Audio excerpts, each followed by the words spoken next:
June 3rd for the Sustainability Advisory Board. I'm calling this meeting to order. And our first order of business tonight is to introduce our newest member. We'd all like to say welcome to Eric DeGroot, who is now a member of our board. Backlight here. Good. The next item is public comment. Seeing none, we will go on to approval of minutes. Would anybody like to move to approve the minutes? I know you all read them carefully. Move approval. A second? Second. Discussion? All in favor of the minutes as written, say aye. Aye. Thank you. Okay, tonight we are privileged to have a presentation that I got to see back in December, and it was so wonderful that I wanted to have her come share it with you all. Tonight we have Kathy Hutter from the Winnebago County Solid Waste Program here for us, and she's going to tell us all about waste and recyclables and stuff. So, Kathy, thank you. Take it away. Have to move further. Okay. Well, thank you for inviting me out here tonight, Margie. I appreciate that. I'm the Recycling Program Manager at Winnebago County Solid Waste at the landfill up on the north side of Oshkosh.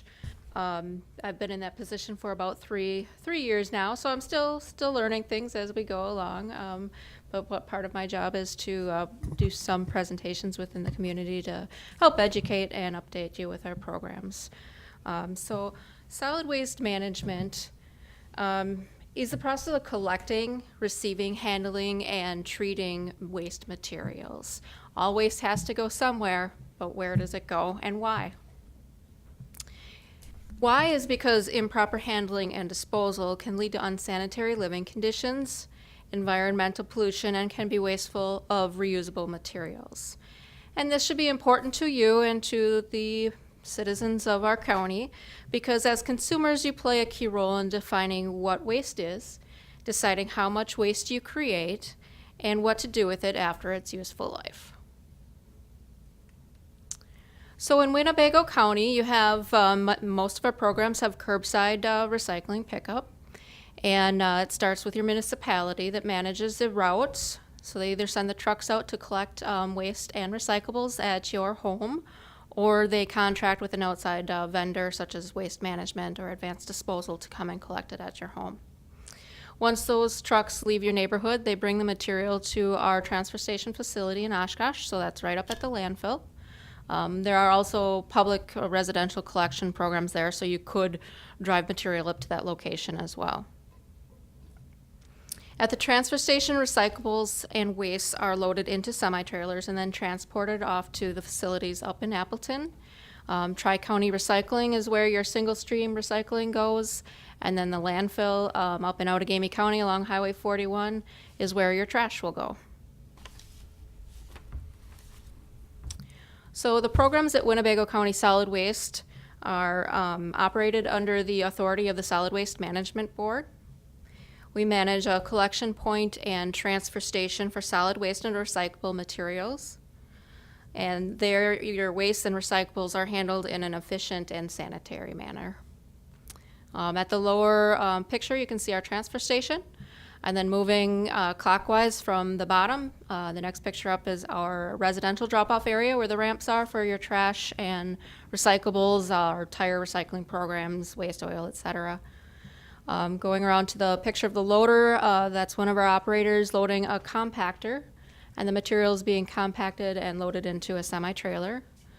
And then as on the lower right-hand corner, you can see the city of Oshkosh residential Singlestream dumping some of the material that was collected at your homes.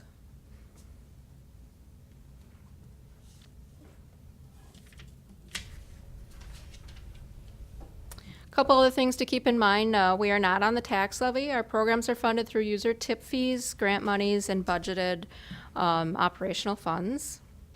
We also joined forces in 2003 with Brown and Outagamie counties to share solid waste management resources.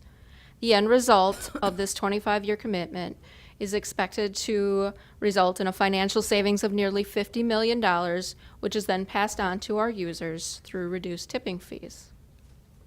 We also partnered with them to create the Singlestream recycling facility. TriCounty Recycling, it could only be considered if one large facility was developed, and that was developed for efficiencies in scale. There is a $10 million investment, and it is shared between the 3 counties. The facility itself is operated by Outagamie County and is located in Appleton. And Brown and Winnebago counties have staff that are involved in the higher level decisions, and we have funded the initial investment and continue to fund the programs as needed. So our Tri-County Recycling Facility is also known as a MRF, a Material Recovery Facility. It opened in July of 2009. At that time, it serviced 65 communities and handled over 200,000 households, handling 50,000 tons of material per year. Since then, we have expanded the service area to cover most of northeast Wisconsin, and that includes 16% of Wisconsin's communities.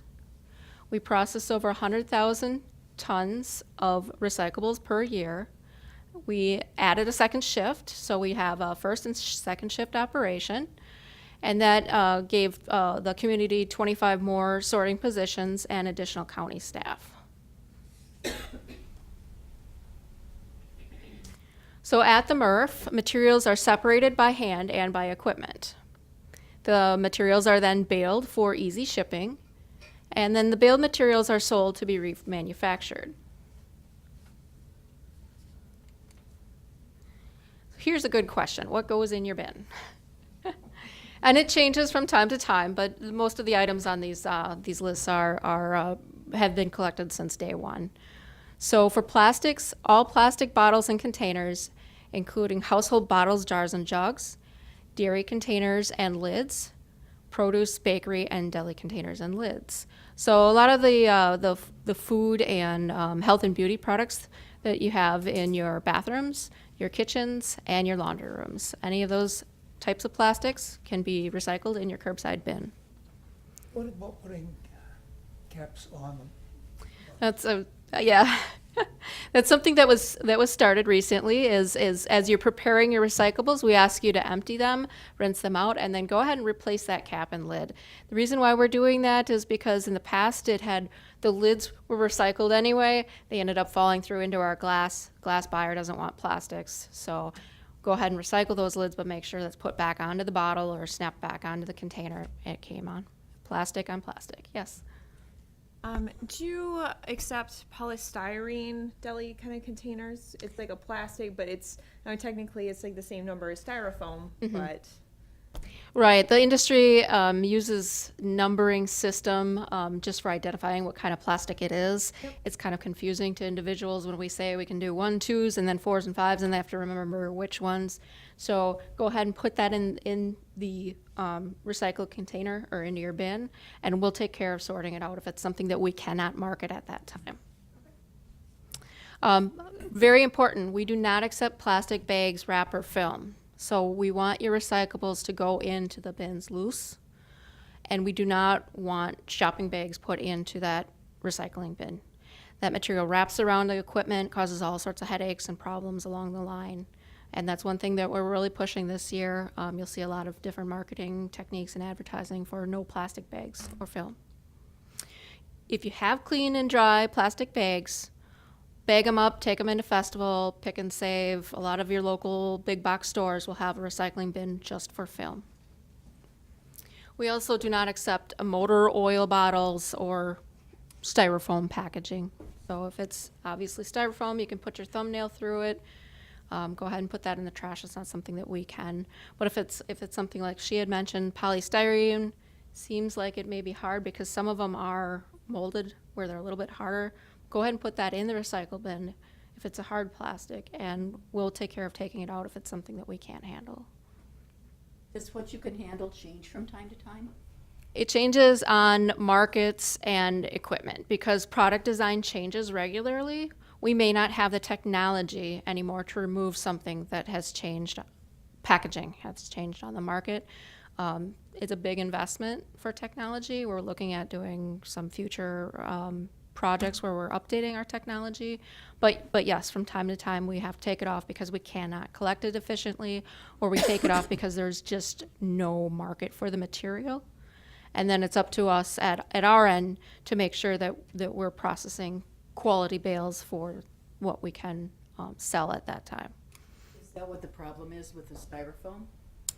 There's a couple of headaches with the styrofoam. One of it is the market demand isn't out there. There are a couple of producers that will use it.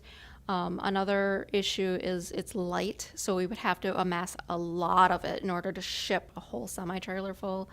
It's not always clean because it's oftentimes take-home containers and coffee cups, and people don't necessarily take the time to rinse those items out. And it's very lightweight. So as it comes through a facility, just like plastic bags, it's going to get airborne, it's going to wrap around things, and sometimes shred with the rest of the material and could end up in glass or in cardboard because of how it behaves at the recycling facility. So until we can solve some of those other problems, it's a material that we are not able to take. Yes. What about packaging for certain things, like a bowl type package, like plastic, a harder plastic that's in connection with cardboard, like the single ply cardboard for an item? Sure. Yeah, you'll see a lot of that in the market now. You'll see cans and whatnot that are made of multi-materials, metal with paper or plastic and cardboard combined into one package. Unfortunately, it's not something that we would be able to process through our MRF. If you feel like separating those items out, pulling the cardboard off, you can put the cardboard through the recycling mix. But as a whole, as a container, we wouldn't be able to take that. Cardboard would be accepted, but not the plastic. Right, so you'd have to manually separate them out, and because the plastic itself isn't necessarily one of the containers that we would be able to sell, I would say go ahead and put that plastic portion of it in the trash and recycle the cardboard portion of it. It's a lot of instructions for everybody out in their homes and trying to remember what to do, so it's an item that we typically, if just anyone off the street would say, just go ahead and throw that item into the trash because of all the different steps. Envelopes with the, I don't know if it's cellophane or what it is, windows, can those be recycled as is, or you should tear off the cellophane? If you want to take the time to tear off the cellophane, go ahead, but the paper companies are accepting that material as it Okay. is. Okay. So as far as the paper products that we accept, newspapers and inserts, cardboard, paperboard, which is like cereal boxes and cracker boxes, milk, juice, and soup cartons, and that was newly added. Office and school paper, junk mail catalogs, phone books, books, and magazines. If you're doing phone books and books, you don't have to break the bindings off or take the covers off. It's something that our paper companies can handle as is. So for the juice cartons, you want the plastic caps left off? Yes, because it's two different materials, plastic caps can be off. So don't recap it. Okay. Yeah. And it has a little bit of plastic, but we don't have to remove that. Exactly. Yeah, that's what I wanted to demonstrate here, is you're going to see a little bit of plastic in there, but don't worry about that portion of it. Just take the cap off and throw the cap away. Do you know what a large raisin box looks like? Like Raisin Made box about this big? Okay. It looks like it's the same kind of material as a carton, but I don't know if it is. Is that recyclable? I would say go ahead and flatten it like a box and recycle it. Okay, but not with the plastic lid. It has a plastic lid. Does it have a plastic lid on it? Okay. Then it's yeah. The plastic lid is, there's no plastic within it. Okay. I mean, at least not in a way that you can see the plastic. Yeah, go ahead and flatten that item. Take the plastic lid off and throw the lid out, and then flatten the box and recycle it. And that's a case in point with the struggles we have with the different items and materials that are out there as far as. Decide what to do with stuff. Exactly. Moving on to the do not accept, we cannot accept tissue paper. That includes tissue paper that's used for like wrapping paper, tissue paper. You stuff presents with it, or tissue paper as in Kleenex type tissue paper, toilet paper. We don't want that. And then pet food bags is another item that's made with multiple materials. If you try to tear open a paper pet food bag, you'll notice that there is a really thin plastic liner in it. It may not be obvious because it may be sandwiched between two layers of paper, but because that layer of plastic is in there, it makes it extremely difficult for our paper buyers to separate those materials out. So pet food bags specifically, we are not able to recycle through our facility. Something to keep in mind, if you have an item that you're not quite sure about, you can do the tear test and see how it tears. And if there's obviously another type of material in with that paper, then it goes into the trash. If you have a home office and you're shredding paper for security reasons, confidentiality, go ahead and shred that paper into a paper bag and staple that shut. You don't have to shred all of the paper, just the stuff that you want to shred for a reason, because it's confidential information. And then for your cardboard boxes or anything that's a box shape, make sure you flatten that. At the facility, we prefer that it's no larger than 2 feet by 2 feet. That's because the larger boxes can get jammed into the equipment or into other materials as it's being processed. So if you can break down those Amazon boxes and make sure they're smaller in size, it helps the operation run much more efficiently. So metal, we accept aluminum bottles and cans, steel and tin cans, and empty aerosol cans. We cannot accept aluminum pans or aluminum foil, empty paint cans, which are your paint pails, and then any kind of scrap metal. There are other resources in the area for those items if you truly want to recycle those items, and we do encourage that you do recycle as much metal as possible. Just make sure that if you have the other types of metals that we can't accept in the bin, make sure you go through your community scrap metal dealers. And with metal containers, just like all of our other containers, empty them out and give them a quick rinse. Helps keep contaminants out of the rest of the material. What's the difference between aluminum pans and aluminum bottles? Aluminum cans are like your soda cans, and aluminum bottles are what they call stadium bottles. You'll see it almost looks like a beer bottle, but it's aluminum instead of glass.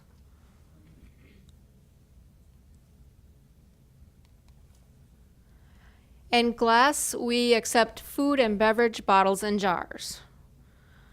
We cannot recycle window glass, ceramics, china, or drinking glass through our recycling program. It's just two different types of glass material.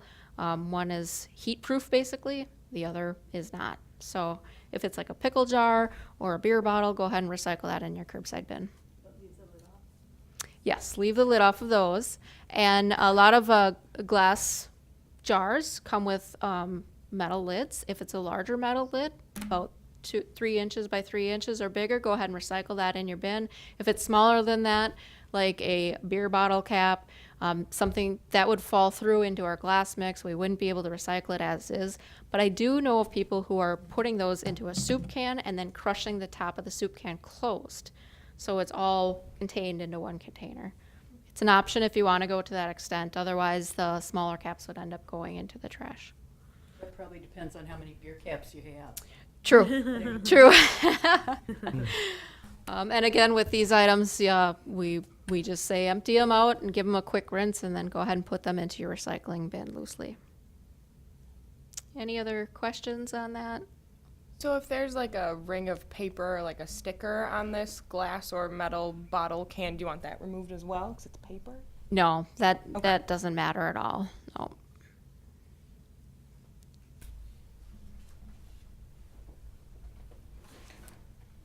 And I don't have this on my slide, but I did want to just bring up our Northeast Wisconsin Recycling Guide. We did a 3-county effort in mailing these out to every household in Winnebago, Brown, and Outagamie County back in late March this year. It was put together by our staff, and everything was paid for through the TriCounty Recycling facility. So if you still have this around your kitchen, that's awesome, great. If you don't, you can always get more copies through the solid waste department, so go ahead and give me a call or email me and I can get you additional copies of this. But this is a publication we're looking at doing because of the cost of the mailing and distribution. Maybe twice a year, every 2 years you'll see something like this come out.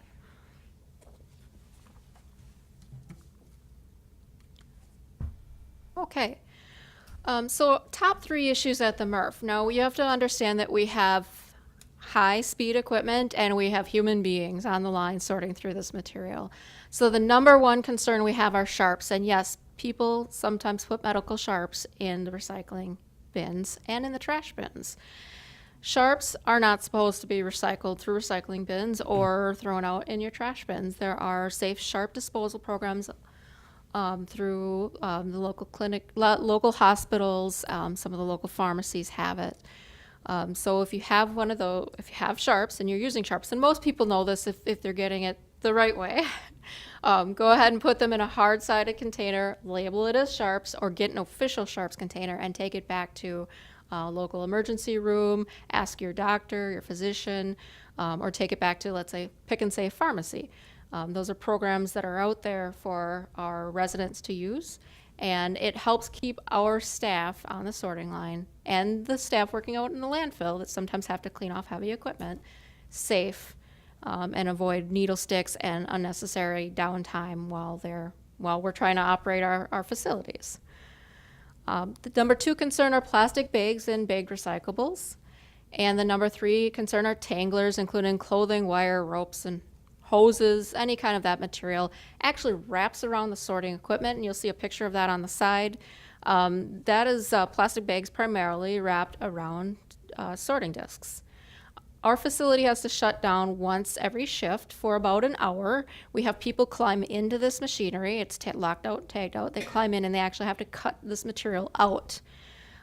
Basically, it makes the mechanical part of the sorting process less efficient, and it doesn't sort the way it's supposed to, and that's why we shut down and clean all this material out. So if you do have these other items, if it's not something that's on our traditional list of recyclables, it should go in the trash, or at least give me a call and I'll be able to clarify it for you. Visit our website. We have a lot of different resources out there. We're considering other options for resources, but for right now, when in doubt, throw it out or go through a different recycling program if one is available, like the plastic bag program. All right. Some materials are banned from landfill disposal per state statutes, and other materials can be handled through safe disposal and recycling programs if consumers choose to use these outlets. So beyond the bin, this is for material that is collected at our drop site in Winnebago County up in on the north side of Oshkosh at the landfill. It doesn't go in your trash or your recycling containers unless your municipality has an additional curbside pickup for it. Some communities have this in their contract. I don't believe the city of Oshkosh does. But I just put that in there because every once in a while I get somebody that goes, okay. So beyond the bin, e-waste, electronics banned from landfill disposal, bring it on up to us. There's a user fee assigned to it just because it helps pay for the program. Light bulbs, household hazardous materials, tires, yard waste, appliances, used oil, and oil filters and antifreeze, all collected at our facility. Some have fees, some don't. Go ahead and give me a call or check out our website if you want to see how much the fee would be or when the programs are available. And again, all of these programs have costs associated with them. It's because we pay vendors to manage these properly. They're collected at my facility, and then we pay a vendor to come in and remove those from our facility and make sure that they're recycled and or disposed of properly. And you'll also, let you all know, behind the scenes we have supported other community programs, either through funding or planning or just organizational support. So your pharmaceutical program, the drug drop box that's located over at the Public Safety Building, that's something that is partially funded by the Solid Waste Department. And that's a safe disposal option for medications. The Needles and Sharps program, we just started a partnership with Outagamie County within the last 2 years. And we also partnered with Pick and Save. This is a free Sharps disposal program that we offer through Pick and Save pharmacies. And it's paid for by Winnebago County Solid Waste and Outagamie County Recycling and Solid Waste. So you may not see us necessarily out there with our faces next to these programs, but it is funded through our user fees and through grant funds and miscellaneous funds where we can get them. That's all I have. If there's time, I can certainly answer any additional questions for you. There's certainly time. Does anybody have any questions? I don't know, sometime in the past year, you'd see newspaper articles about how China's not taking our recyclables anymore, and so it's just messing it all up, and so, you know, not a lot of recycling. So has that affected our area at all? I mean, I have the impression that you've worked really hard at finding people who will buy Yeah. our recyclables. It's the effect on our area. China did ban quite a few materials from being imported into their country. Mixed paper and mixed plastics were the two top items that affect our part of the industry, the single stream part of the industry. Did it affect us specifically here? Not in moving materials. We are still able to sell our materials. What we experienced and what we're seeing right now, the value of those materials are going down. Where in the past, the value of those materials would help fund the program, but it's not being funded as easily. Okay, but it's still a self-funding program. It's still. Yes and no. Yes and no. If the markets are good, it's a self-funded program. If they're not good, then there's a cost to it. And you'll see as a commercial hauler, if you take material up to Outagamie County and you drop it off for recycling, it's going to cost you almost as much as it costs to put it in the landfill right now. And that's because our markets, our commodity markets are poor. So there is a cost to it. It's never been a free program because of the time and energy that goes into it and the money that goes into it from collecting, hauling, you know, loading it into a semi, driving it up to Outagamie County, sorting it out, baling it, et cetera, et cetera. There's a So cost of putting it in the landfill too, though. there is, yeah. Correct. Correct, yeah. So Do the paper recyclables, do they go to local, you know, or area companies? yes, we are very lucky in the valley here. Most of our paper and cardboard goes up to the Green Bay area. Some of it goes into the Appleton area. We do have paper manufacturers in both of those spots that love our material. It's cleaner than some of the stuff they get from other areas, and it's close, so it's cheaper for them to get it. Is it that specifically why you like the orange juice carton and stuff? And the creamers and stuff? Yes, we added those materials specifically because there is a buyer here in the valley, and they use that material. It's a high quality material that they can get in out of it. So we pushed that in the area because it was close and there was demand for it. I have some questions. Does anyone else? You get to go first if you do. Is there a flat rate for like electronics recycling or that specialty recycling you talked about, or is it a per pound basis? It's a flat rate for those items. But I don't know if there's like a difference between I bring in an old radio to recycle versus, you know, an old 50-inch tube TV or. Well, we do charge for TVs and anything that's on the DNR's e-waste, so computer monitors, printers, fax machines. It has to come from a household source, and then the fee is either $5, $15, or $20, depending on what the item is. Your TVs are the higher cost items because they tend to be bigger and heavier, and when I pay my vendor to take that item, I pay per pound. So that's how I base my rates, is make sure I'm covering the cost of a big CRT TV that comes in and it's 100 pounds. Okay. So is it per item that you're charging or a weight for these Per- like TVs? Per item for those items. And how do we verify that? I mean, is it an honor system? Or do you actually look in the vehicle and say, okay, you got 3 TVs? Well, most I've people. heard stories both ways. Yeah. The area is monitored by camera, so we do catch violations occasionally. But you come in and you tell the scale operator what you have in your vehicle, and it's primarily an honor system Okay. until it gets abused. Okay. And then it's no longer.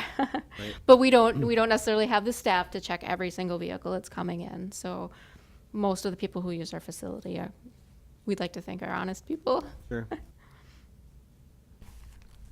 I've had 3 questions since I last heard your presentation, Kathy. Okay. One of them is, what happens when the garbage trucks, not the recycling trucks, but when the garbage trucks bring in their loads, exactly where does that go? Does that go directly to the landfill? Or does it go on a semi to go to the landfill, or how does that work? Sure. It gets brought in and dumped onto a portion of the tipping floor that is only in Oshkosh here, in our facility. We have 2 areas in our transfer station. One is only single stream recycling, one is only trash. Those items never get mixed together once they hit the floor.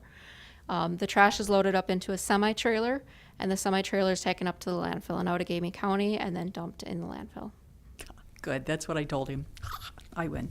Um, can you address the wrapping paper situation a little bit, please? Sure, I didn't bring those demonstrations. It's kind of off season, but wrapping paper is allowed in your recycling as long as it's a paper-based paper. You pick it up and you tear it. If it tears like paper, go ahead and put it in your recycling bin. Make sure you remove any bows, any ribbons, anything else that may not be necessarily paper. If you're using a heavy-duty tape because you're playing a prank on somebody, don't recycle it if it's all taped up. But if it's truly paper, go ahead and put it in a recycling bin. Any kind of a cellophane, plastic, crinkly, a metallic wrapping paper, or if it has a lot of plastic, like a plastic portion of it, and it doesn't tear quite right, that should go into your trash. Okay, thank you. And then the most recent question involved garlic mustard. If somebody has just been pulling an invasive plant out of their lawn and they have it all separated out, where do they take that? What do they do with that? That would go in the trash.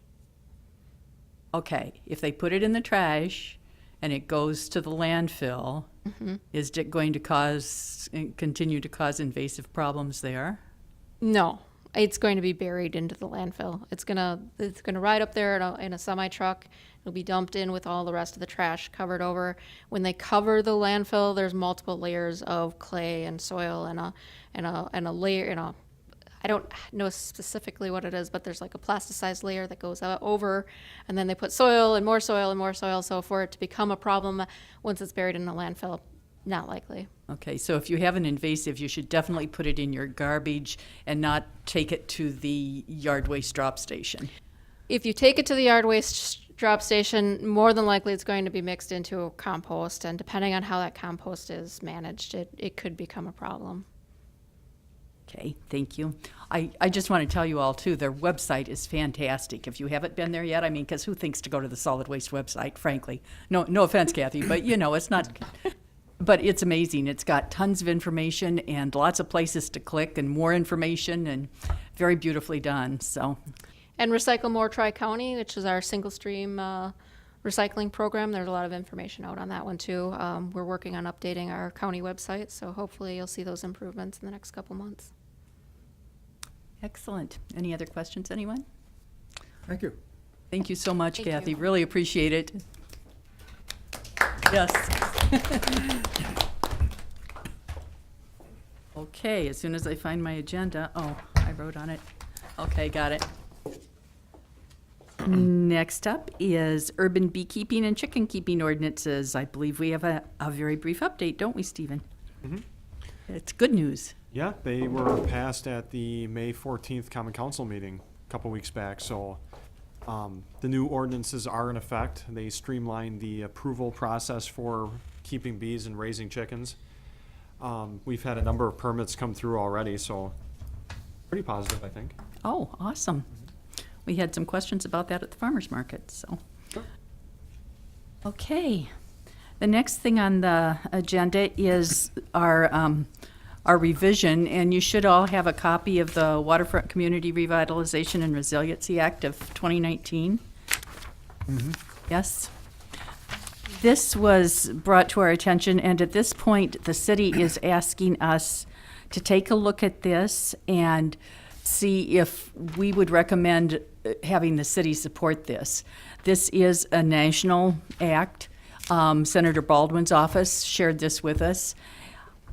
I think that in looking at it, I think that it, being a waterfront community the way we are, I think it's really important for us here in Oshkosh to at least consider recommending this. They hit on more than one thing. They also hit on the economics of destroying our waters. But of course, we know the sustainable and resiliency part of it is, like saving our waters. So did you have a chance to read through this ahead of time? Does anybody have some discussion on it or any thoughts on whether we would want to suggest this or not, to recommend this? What's not to like? What's not to like? I love the way you put that, Lurton. You're right.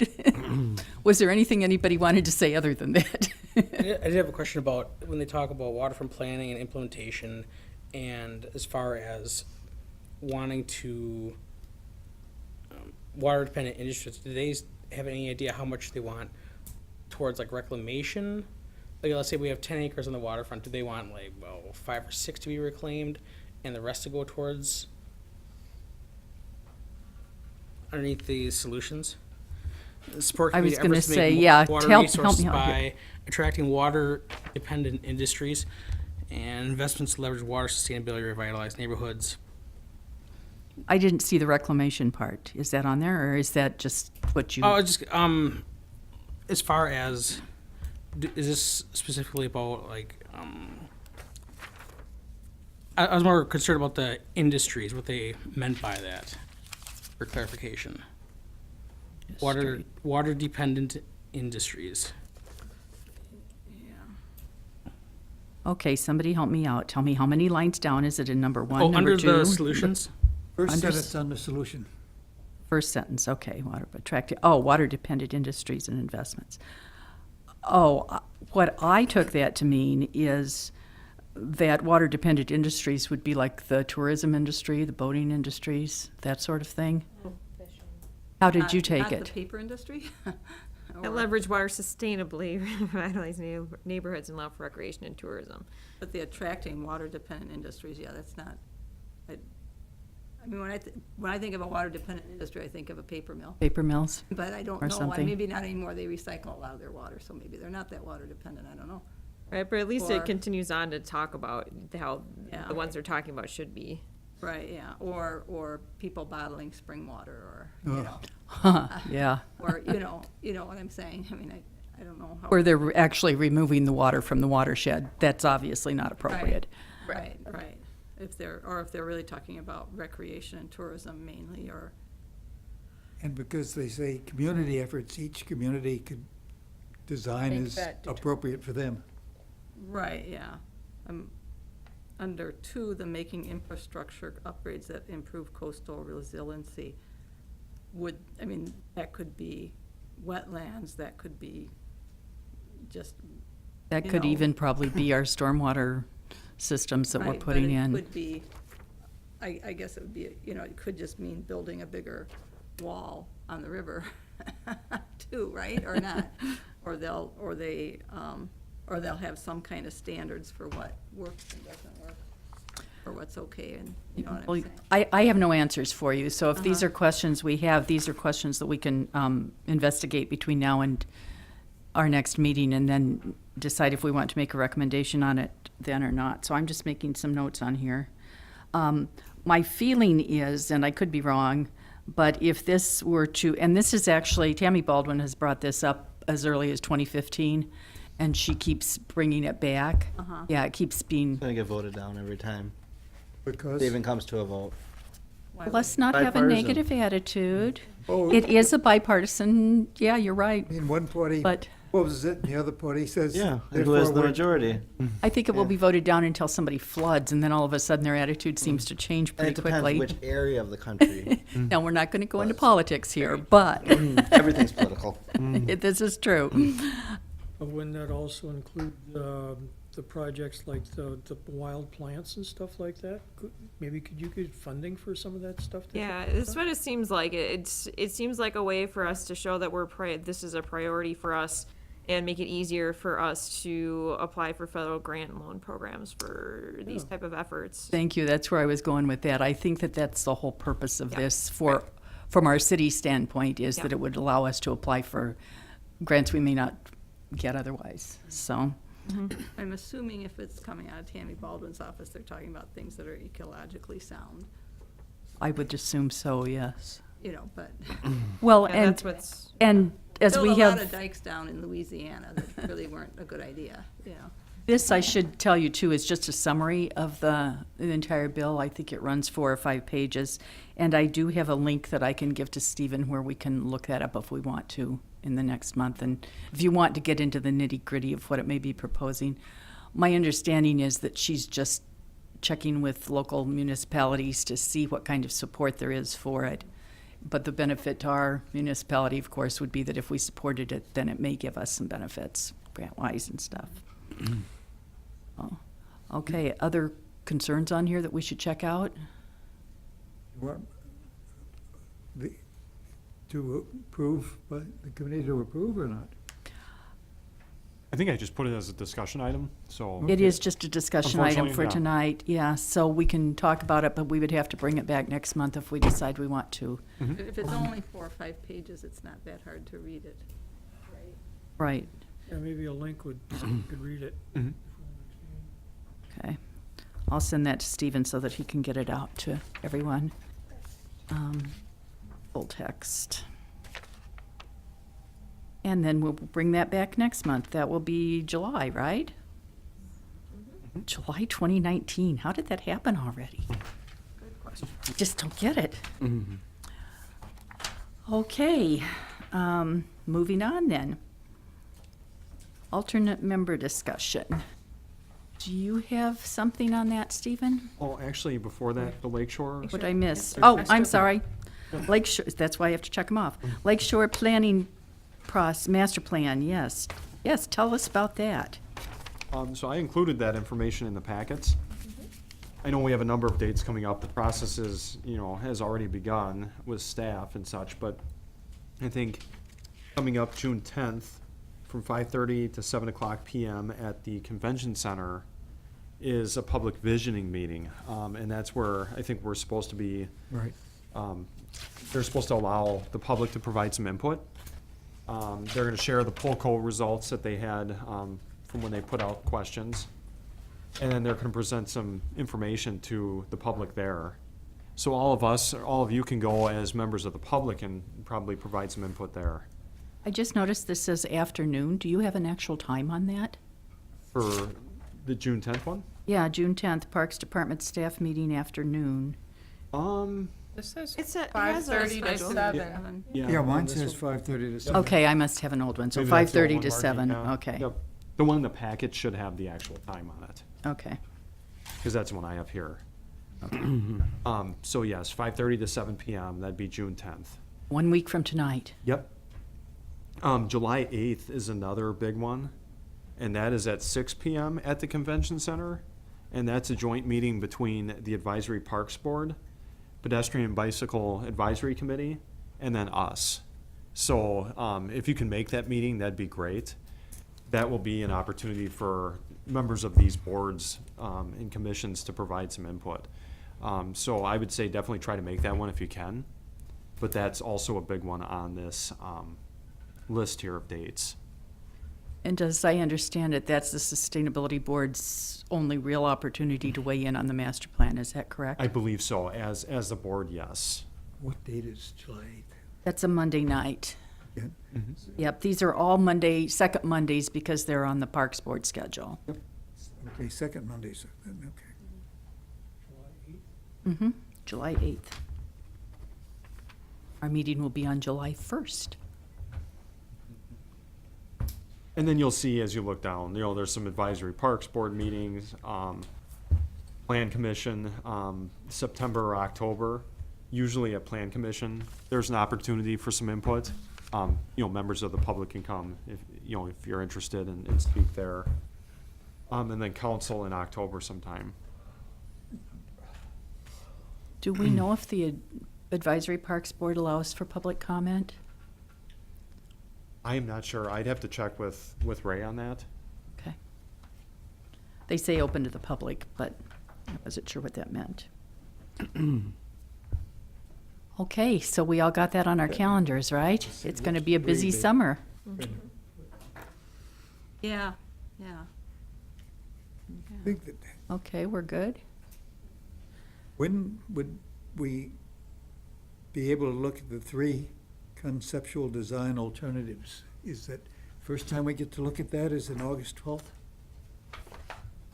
I believe so, because I think what they're gonna do is they're gonna get the input from us, and then they're gonna put those together. I don't know that they're gonna have anything on July 8th. I think they're trying to get some input, and then, capture that, and then after that, they'll come up with Okay. these alternatives here.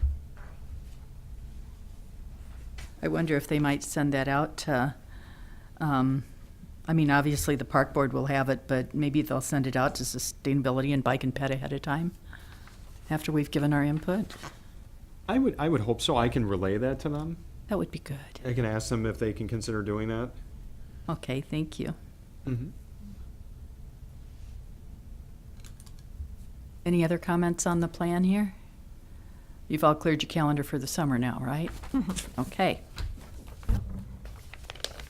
Okay, now do we go to alternate member discussion? We're good on that? Mm-hmm. Okay. Do you have that? Or do you want me to? I can take it. I know a number of boards and commissions already have alternates, so it's not really as pertinent to them, but for us, we do not have alternates, obviously. So the mayor has asked that we put this on as an item for our agenda to determine whether or not the board wants alternate members in addition to full members. The way this would work would be that sometimes, in the middle of winter when everybody's got colds or something, if we have alternate members, they could attend every meeting, they could join the discussion at every meeting, they could not vote unless there were board members not here, not present. But then one alternate could step in for each member that was not here until, we're out of them.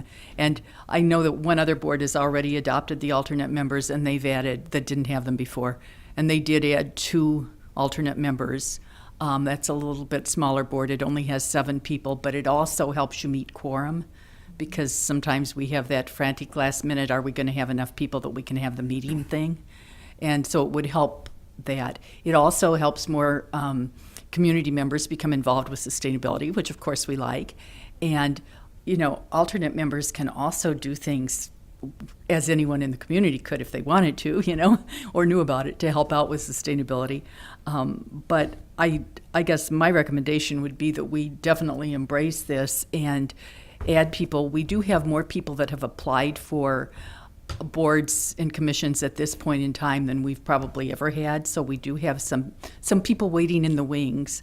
And so it's another way to encourage that community participation. So I don't know, are there other questions on how it might work, or? How are they selected? Like, do we get to pick them? Is that still an appointed thing? It will Like, be how does that an work? appointment by the mayor, the same Okay. way that We we were appointed. Okay.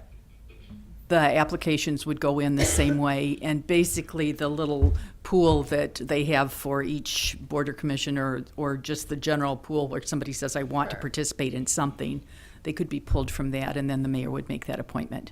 Okay. Then the council has to vote on the. And the council will make the approval of the appointment, yes. Okay. So the mayor picks the people, the council doesn't have Right. any discussion on who she's picking. It's just Okay. we vote on the applicants, which we just did Yeah. at the last meeting. Oh, okay. So if someone was interested, they just have to apply. Yes, just, they can go online and do it, or they can fill out the little form and take it to the office. Perfect. I think it's a great idea. Because I know there have been scary times where, multiple people have been out for various things, and then it's like, okay, do we have quorum? And you're going, I really don't feel very good, and I don't want to make somebody sick, but if I don't go, we can't have the right. meeting. and- Yep. Yeah. Yep. So Guilt sets in. it would help that, Yes. yeah. Oh, if a quorum were, say, 7 people and there are 10 people on the thing, if one member doesn't show up, you take an alternate member able to vote in that person's place? Yes, yes. So they are able to, they gain voting power in the absence of a regular member. I don't see any downside, so I'm for it.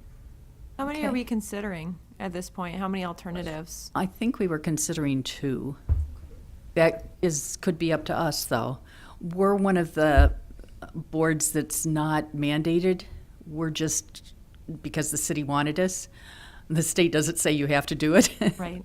And because of that, we do have a little bit more leeway in how we decide that. But the other board that I'm on has 7 members, and we chose 2 there. Here we obviously have, with 9 of us, we have a little bit more leeway to, make sure we have quorum. But I would still recommend 2, just because it's good to have other people up to speed. And if they attend the meetings, or even if they just watch the meetings and know, but if they're here, they're part of the discussion. So they get their seat at the table.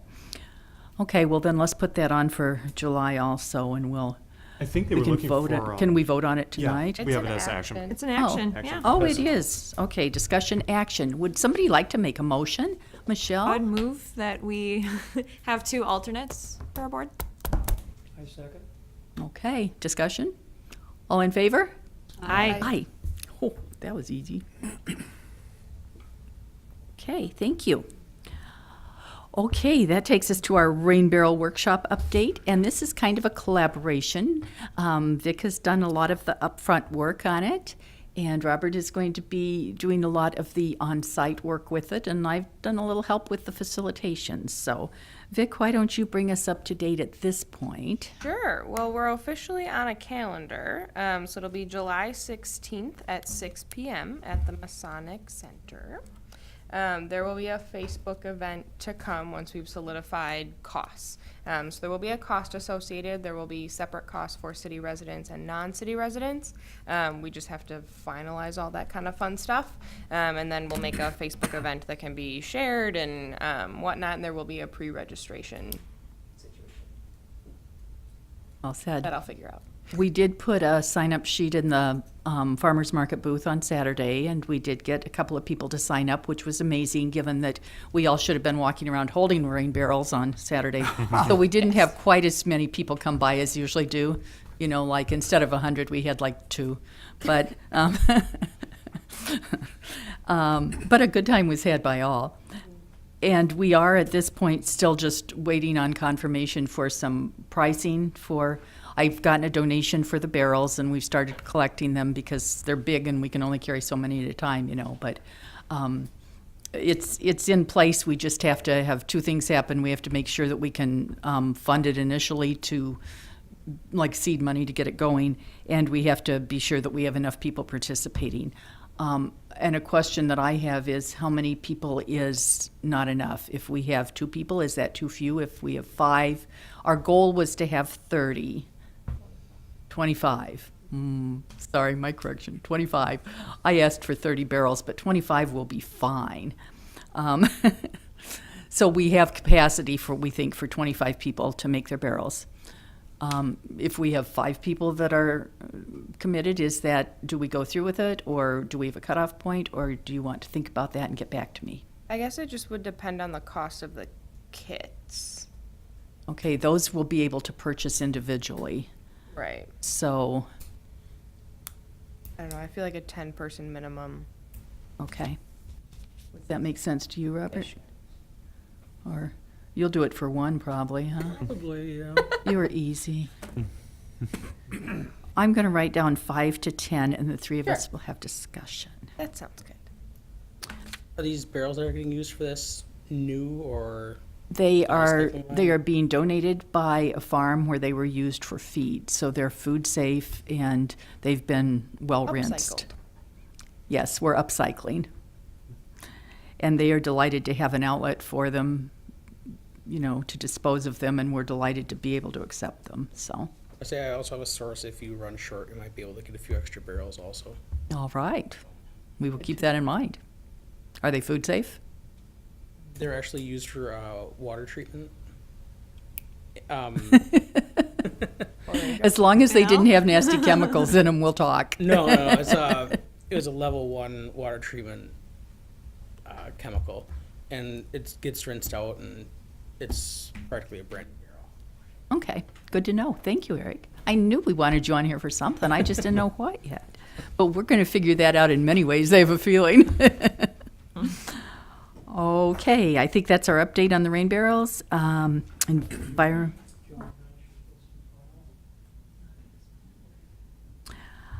We are trying to source it locally. We could say that, so we're working on that. Environmental Leadership Award update. Do we have anything on that? Not really, just if anybody's interested, like before in serving on a selection committee, let me know. Lurton, you again? Yep, great. If anybody else, You again? He meant that in the nicest possible Yeah. way. didn't come out the best, but I figured Lurton. But then if anybody else on top of that, I know Rotary will probably have a couple people. And we have at least 1 nomination already, so Great. you just haven't seen it yet. something I'm still working on. I just haven't been able to really focus on the leadership award lately, so I'll Yeah, follow up hopefully there's- next month. There's a lot of things going on, and we don't really need to worry about that for a few months, so. Mhm. Okay, shoreland restoration area. Yeah, so we had a great event with Target. Thanks, Vic, for facilitating that. So we had Target volunteers come out. We had about 5 volunteers, and we were able to fully set up the trail for this year along the shore there with some wood chips and cardboard over most of it, just to hinder weed growth and whatnot. So we also cleaned up the trails to the memorial trees and just generally got it looking a little bit nicer for the start of the season. We were supposed to have another work day this past Saturday, but as I was getting ready to go, I heard the thunder, saw the lightning. It was like, okay, I'm not taking my metal tools out there by the water. Hold them up. That would not be, yeah. So thankfully, it's weird. The only one I actually scheduled a rain date for. So this Saturday, I don't know, weird. So this Saturday, June 8th, from 9 a.m. to 11 a.m., I have another day planned for going out there and getting things done.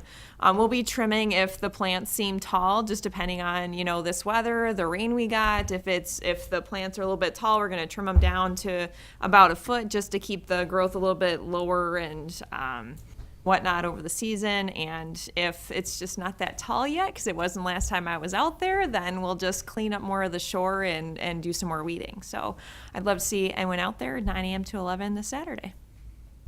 Thank you. Okay, Oshkosh Farmers Market. I'm going to give a real brief update on this. We were there, by we, I mean Robert set up and did everything, and I showed up and acted like I had been part of it. We got to talk to quite a few people, really, given the weather. It was impressive. We also got to hold the tent over our head and baskets over our paper goods for an hour or so. So it was a little bit more challenging than most. But, so that was June 1st. We will be back at the farmers market on July 13th, which will be just a couple of days before our proposed rain barrels workshop. So we'll be looking at other methods of promoting that. And then we'll also be there in August and September. And anyone who is interested in being there, you are more than welcome to come. It's really kind of fun. You get to meet a lot of people. You get to talk about sustainability. And when we had a canopy this time, which enabled us to put up all the posters and all the banners, and we looked really great until the rain started. Could we come up with a poster for the rain barrel workshop thing? Just an ongoing one? Sure. Well, yeah, I mean, who made the posters? Where'd they come from? Because they weren't in. They just magically appear. So if you could somebody wave a magic wand and for the rain barrel thing? Because if we have a big poster that's colorful and eye-catching, people might go, oh, what's that? And then we could say, well, you could sign up for that. Good Advertise. point. All right. Best part about participating in the farmer's market is the Amish ladies are 2 booths down with the best cookies and baked goods. They're just wonderful. So good. Well, that would be Robert speaking. Margie says we're right next door to one of the Mexican places that serves absolutely awesome food. So it's not altogether a work thing. It might be a fun time. Yeah, it's a food thing. Yes, I think we can find a poster. I bet if I made one, you could print it, huh? Okay, we're on it. Thank you. Social media discussion action? Yeah, Anyone? so the month of June, that's what we're in. Sorry, flipping pages. Was supposed to be just on a chapter, so if anyone has any suggestions on what chapter they'd like me to make posts about. We've already done one on clean water, and we already have a plan for the energy chapter to be in October. So any other chapters are fair game. If anybody has any thoughts, ideas? What are you doing for the energy chapter? I don't know, it's not till October. Oh, so you're open to suggestions too? Correct. Yes. Oh, okay. But I'm asking for She's June. looking ahead all the way to October, but we need You're something looking for at June. right now. Yeah, I'm planning out through December, so. So yeah, just looking for a chapter suggestion for the month of June, so I can make posts about that theme. Everyone has thoughts, like now. No? Okay. Anyone? Which month? June, the one Current. we're in. June. About rain barrels. We did that already in April. I don't do, That's fine, yeah. So previously February was plastic-free February. March was on clean water. April was about rain barrels. May was about Menominee Park. So we did shoreland restoration, the zoo, bird fest, all that kind of fun. So looking for a theme for the month of June, and we were gonna do something on one of the chapters. How about local food? I mean, it's the first month of the trucks. farmer's Farmers market, market, yep. food Food trucks, trucks. all sorts of little Perfect. things going on. Then June will be about food. Yeah. Okay, sounds like we're all on board. Thank you, Vic. Is that all you needed from us? That was literally it. All right. Steven, you'll see them soon. Great, thanks, Vic. Agenda items for a future meeting. All that I had taken note of tonight was that we need to bring back that water revitalization bill for discussion and approval, or recommendation, I should say, in July. However, I'm thinking with all these other meetings that we have, does anybody else have any other items they want to see on a July agenda? Shoreland What- restoration, Shoreland restoration, of course. always. Other? Like to have some discussion about the lake shore. About Process. what we've learned at that point by Yeah. Lake Shore? Okay, so we want to So we keep can Lake go Shore around on and- there. Let And, everybody know what other people think about for ideas. okay, I'll be on family vacation that July 1st meeting. It's my father-in-law's birthday tonight. I'm missing a party, so I came tonight, knowing I'd missed. thank you, Jake. We do appreciate you being here. And yes, family vacations are allowed, and It's Florida, so I can't really miss it for this meeting. you kind of look like you've already been practicing for Yeah, Florida I was at the there. zoo today with my kid for his field trip. There you go. Somebody else was there too. Yep.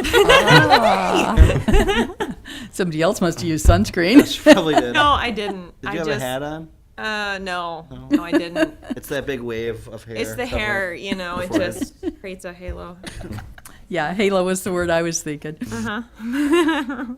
have rosy cheeks. Okay, so for our next agenda, we have the water revitalization bill discussion. We've got Lakeshore planning process. Do we want that as a workshop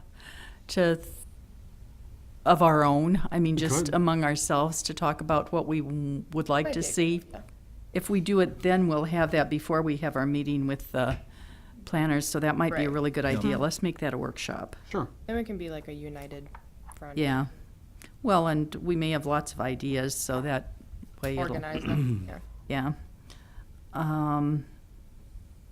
Of course, we'll be again hyping our rain barrel workshop, and hopefully we'll have all the details by then. And shoreland restoration. Okay. Is there anything new that anyone would like to bring forward, or should we adjourn to our workshop discussion of our plan update? I had one thing. Yes. In line with Kathy's presentation, there's a e-recycling event at Black Wolf Town Hall on Saturday from 9 to noon. Oh, okay. I know they're accepting TVs and computers. I think some of the larger items like TVs have costs associated with donations, but the smaller stuff does not. It's a free event or for the small items, but the larger items are still charging, or? Correct. And there's a list. I can send it to the board too if that would help. At the Black Wolf Town Hall. Correct. That's on the Lake Road towards Fond du Yeah, Lac? somewhere in that area. Somewhere out there? Okay, Google it. Do shoreline restoration from 9 to 11, and then from 11 to 12, do your recycling. Exactly. What a sustainable day. Yeah, start your day off right. A total sustainable Saturday. Like it. Okay, with that, our next meeting will be on Monday, July 1st, right here at 6 o'clock. I would entertain a motion to adjourn to workshop session, please. So move. Second. All in favor? Bye. Great, thank you.